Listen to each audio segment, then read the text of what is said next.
Merci de nous rejoindre pour cette troisième et dernière partie de l'Africa Newsroom. Le plateau est toujours au complet avec nos invités Gaston Maungo, Malick Faye et Amadou Sylla. Place à présent à notre Zoom Société consacré aujourd'hui à la vente illicite de médicaments au Tchad.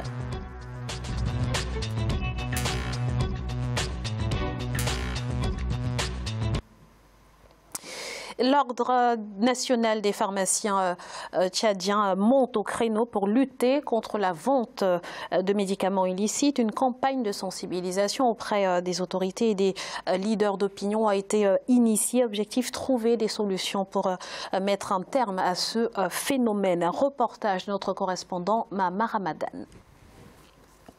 Au Tchad, la vente des médicaments illicites et contrefaits prend de l'ampleur à travers le pays. La santé des millions de personnes est menacée par ce fléau, mais le pays peine à adopter des textes juridiques et réglementaires pour lutter efficacement contre ce commerce prohibé. C'est le constat que fait l'Ordre national des pharmaciens du Tchad, qui a lancé ce jeudi 27 septembre 2018 une vaste campagne de sensibilisation auprès des populations, des autorités et des parlementaires.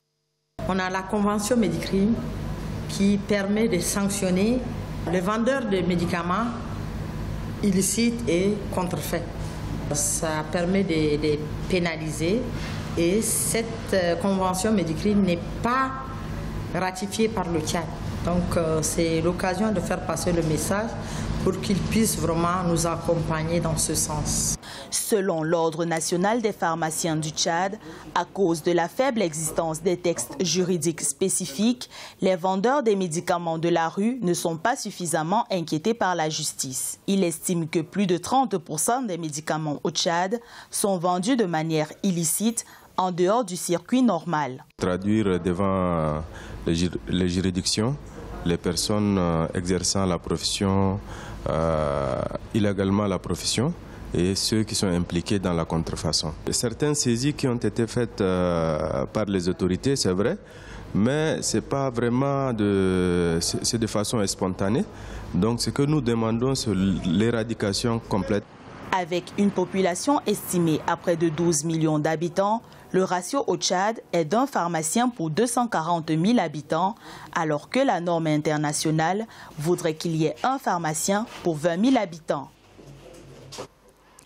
Alors, messieurs, la vente illicite de médicaments est chose courante en Afrique et pas seulement au Tchad. Comment expliquer l'ampleur que prend ce fléau sur le continent, monsieur Faye? C'est une catastrophe et en même temps, moi j'indexe toujours les gouvernements. Parce que s'il y a ce problème, s'il n'y a toujours pas de solution, c'est parce que aussi en matière de santé, les gouvernements n'ont pas fait ce qu'il fallait. Quelqu'un qui est malade dans un village de 200 km de Bamako, qui a besoin de médicaments et que dans le marché hebdomadaire qui se trouve à côté, dans son propre village, il trouve des médicaments de rue. Cette personne sera obligée de les acheter, tout simplement parce qu'il n'a jamais eu de pharmacie. Pour régler ce problème de médicaments, il faut d'abord que les États réussissent à trouver des pharmacies qui sont à côté de la population, comme ça se passe partout dans les pays développés. Mais on n'a pas ça. Je vois au Sénégal, par exemple, des zones où, pour trouver une pharmacie, il faut faire au moins plus de 20 km. Alors, monsieur Maungo, au-delà de ce qui vient d'être dit par monsieur Faye, il y a aussi surtout le problème du coût, finalement. Parce que ces médicaments qui sont vendus de manière illicite sont forcément beaucoup moins chers. Et on a peut-être là la raison principale, finalement, de l'ampleur que prend ce phénomène, non? Oui, c'est un phénomène pas seulement tchadien, il est africain. Parce que nous sommes bombardés par Chalina qui nous dépose des produits.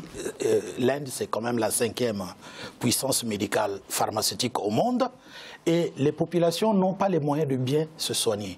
Alors, si on veut interdire cette chose, chez nous, on a essayé de le faire, on n'a pas pu réussir parce que la masse salariale est insignifiante pour se faire soigner.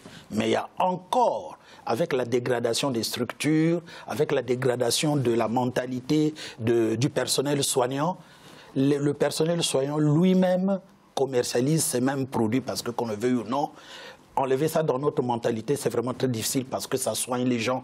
C'est comme ça que les gens réfléchissent. Et ce qu'il dit est très important. Les déserts pharmaceutiques Et puis le coût extrêmement exorbitant. Et les coûts qui les fait, c'est des lobbies qui savent qu'il faut prendre le peu de salaire que les gens ont.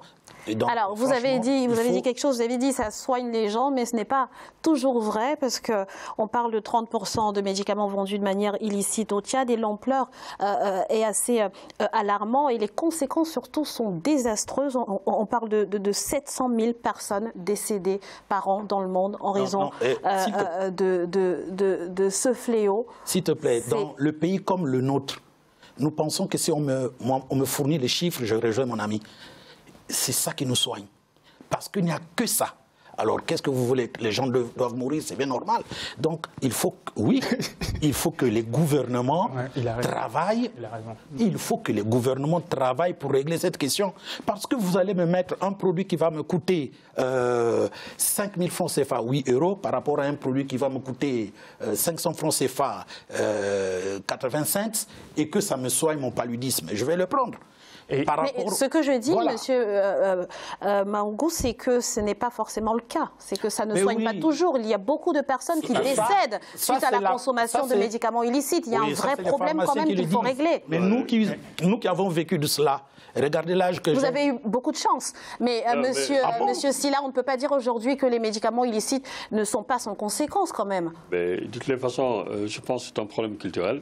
C'est un problème culturel et il y a la pauvreté d'un côté et il y a l'irresponsabilité des gouvernants. Bien sûr. C'est ça, il faut quand même le relever. Parce que problème culturel, les gens dans nos pays, pour la plupart du temps, ils font beaucoup plus confiance aux guérisseurs traditionnels.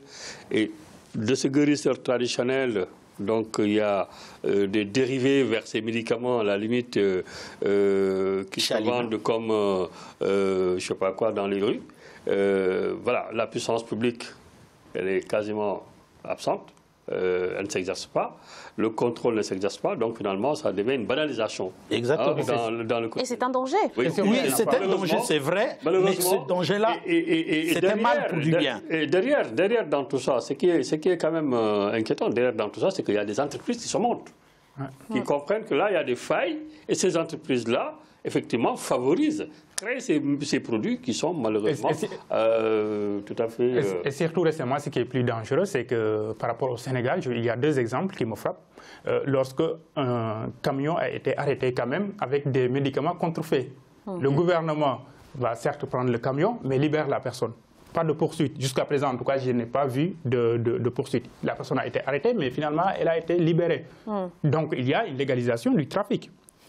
Et même les médicaments qui ont été saisis vont encore être libérés pour être vendus par d'autres personnes. Exactement. Et aussi, c'est un gros problème. L'autre problème, c'est que j'ai une case de santé qui a été quand même construite par l'État. Dans cette case de santé, moi, on m'a envoyé une liste de médicaments très basiques où il n'y a pas.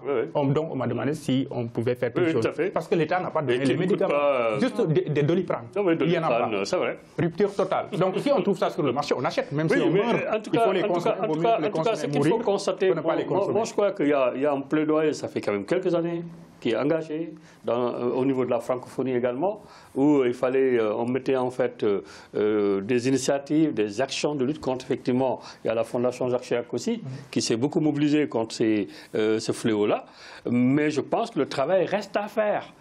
Justement, concrètement, comment est-ce qu'on lutte contre ce phénomène? Il faut que, par exemple, les populations, de façon générale, la société civile africaine de façon générale, puissent se saisir de ce dossier-là. Comme ils l'ont fait là, pour faire un plaidoyer fort et amener l'État tchadien à peut-être légiférer sur cette question-là, il faudrait que quelque part aussi, moi je t'interpelle, puisque vous êtes des politiques, vous allez partir aux élections présidentielles, il faut penser effectivement à soulager ces populations-là en intégrant effectivement ces questions-là dans le débat public. Parce que sinon, finalement, voilà. Moi, ce que je voudrais dire, c'est que quand on parle de la dangerosité de ces produits, on parle le langage des nations puissantes. Je prends l'exemple de la France qui a réussi son système sanitaire très efficace. Mais vous ne pouvez pas transplanter ça en Afrique.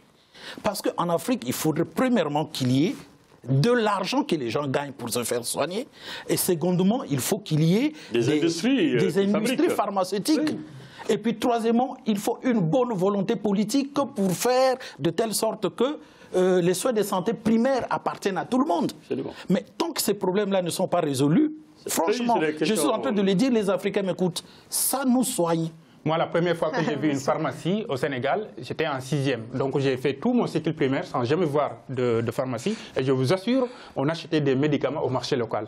Ça, c'est tout simplement une question de volonté des gouvernements. Ça veut dire que quelque part, c'est une faillite. C'est une faillite. Une question de volonté politique, vous l'avez dit, mais oui.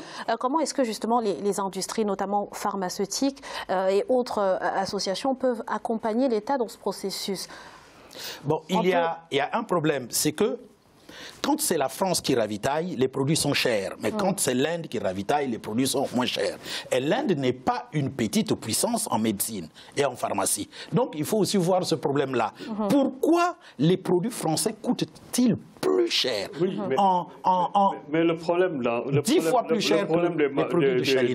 des médicaments contrefaits, c'est-à-dire ce n'est pas la question peut-être des produits qui sont fabriqués en Inde ou en France. C'est-à-dire c'est des entreprises parallèles qui existent. Et des fois, un véritable marché parallèle. Voilà, des entreprises parallèles qui existent, qui fabriquent. On a démantelé des laboratoires en Gambie. On va acheter des, comment ça s'appelle, des emballages. C'est facile de faire des emballages.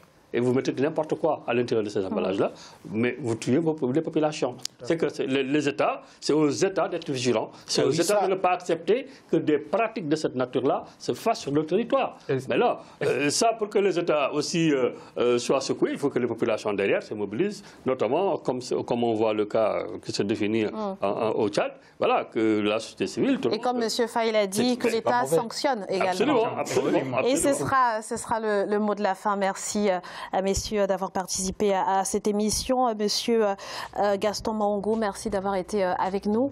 Je rappelle que vous êtes donc écrivain, conférencier, auteur du livre Résistance. Merci d'avoir répondu à notre invitation. Monsieur Malick Faye, merci également d'avoir été avec nous. Je rappelle que vous êtes membre de la direction du Parti socialiste du Sénégal en France. Merci. C'est un plaisir de vous avoir sur ce plateau et merci à vous, monsieur Amadou Sylla.